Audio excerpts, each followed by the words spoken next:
Tadvidi pranipatena pariprasnena sevaya upadekshanti te jnanam jnaninas tattvadarshina. Donc Krishna dit à Arjuna, cherche à connaître la vérité en approchant un maître spirituel. Pose-lui des questions avec soumission tout en le servant. L'âme réalisée peut te révéler le savoir car elle a vu la vérité. Donc ici, Krishna, dans ce verset-là de la Bhagavad Gita, il fait plusieurs points. Premièrement, cherche à connaître la vérité en approchant un maître spirituel. Donc, il n'y a pas de question d'essayer de comprendre la réalité sans approcher quelqu'un qui la parfaite vision de cette réalité-là. À la fin, la dernière ligne du verset, Krishna dit que l'âme réalisée, elle peut révéler le savoir parce qu'elle a vu la vérité.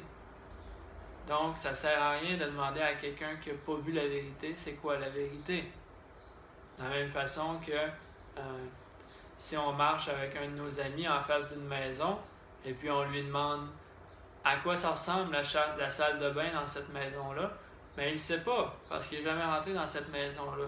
Mais s'il y a quelqu'un qui sort de la maison, ben on peut lui demander, en tout cas, ça serait peut-être une question un peu bizarre, mais il serait capable de nous répondre, parce qu'il a été dans la maison. Donc, approcher un maître spirituel, c'est important parce que le maître spirituel, il connaît la réalité spirituelle étant donné qu'il pratique la vie spirituelle et parce qu'il y a des réalisations à travers sa pratique. Donc, il y a un certain procédé à approcher un maître spirituel. Krishna dit qu'il faut poser des questions. On ne demande pas c'est quoi le score de la game d'hockey d'hier. Approcher un maître spirituel, ça veut dire lui poser des questions sur le sens de la vie, sur c'est quoi la différence entre la réalité et l'illusion, sur qu'est-ce qu'on devrait faire, nous, pour graduellement sortir de l'illusion du monde matériel et arriver à la réalité du monde spirituel. Donc ça, c'est les types de questions qu'on doit poser au maître spirituel. Et il dit que c'est des questions qu'il faut poser avec soumission. C'est pas qu'on arrive et qu'on challenge qu'on challenge le maître spirituel. « Hey, toi, là, c'est quoi ça? » Par exemple, comme quand on est si tu fais un bac en mathématiques, et puis tu as un professeur de maths qui connaît très bien le sujet, tu vas pas arriver et le challenger.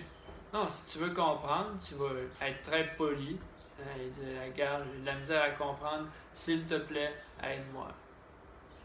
Donc, c'est seulement naturel. Donc, poser des questions au maître spirituel avec une attitude de soumission. Et Krishna dit, tout en le servant. Donc, servir le maître spirituel. C'est pas que le maître spirituel il a besoin de notre service, mais c'est une belle attention pour démontrer en fait notre reconnaissance. En fait, c'est dit que quand le maître spirituel nous donne de la connaissance transcendantale, c'est impossible pour nous de repayer la dette qu'on a envers lui. Parce que ce qu'il nous donne, la vraie connaissance, la connaissance spirituelle, ça a une valeur tellement infinie que tout ce qu'on pourrait faire pour essayer de redonner au maître spirituel, c'est un peu insignifiant. Mais on le fait quand même pour démontrer notre reconnaissance. Donc, approcher un maître spirituel, lui poser des questions avec soumission tout en le servant, c'est ce que Krishna dit, le procédé pour arriver à la connaissance. C'est sûr que de nos jours, on est dans une ère où tout est en ligne, à approcher quelqu'un pour lui poser des questions, on ne fait plus ça trop souvent. Mais même en ligne, apprendre entre guillemets tout seul, on n'est jamais vraiment tout seul parce que les vidéos et les vidéos qu'on écoute sur YouTube ou les livres qu'on lit, ça a été créé par des personnes qui transmettaient leurs connaissances. Mais c'est encore plus pertinent d'approcher une vraie personne dans la vraie vie parce qu'on peut lui poser des questions plus personnelles et lui, il peut nous donner le type de conseil qui va s'adapter à nous. Donc, la réalité spirituelle, elle est universelle, elle est la même pour toutes. pour tous, mais pour qu'on arrive à cette vision de la réalité spirituelle, pour différentes personnes, il va falloir prendre des chemins parfois un petit peu différents selon notre nature.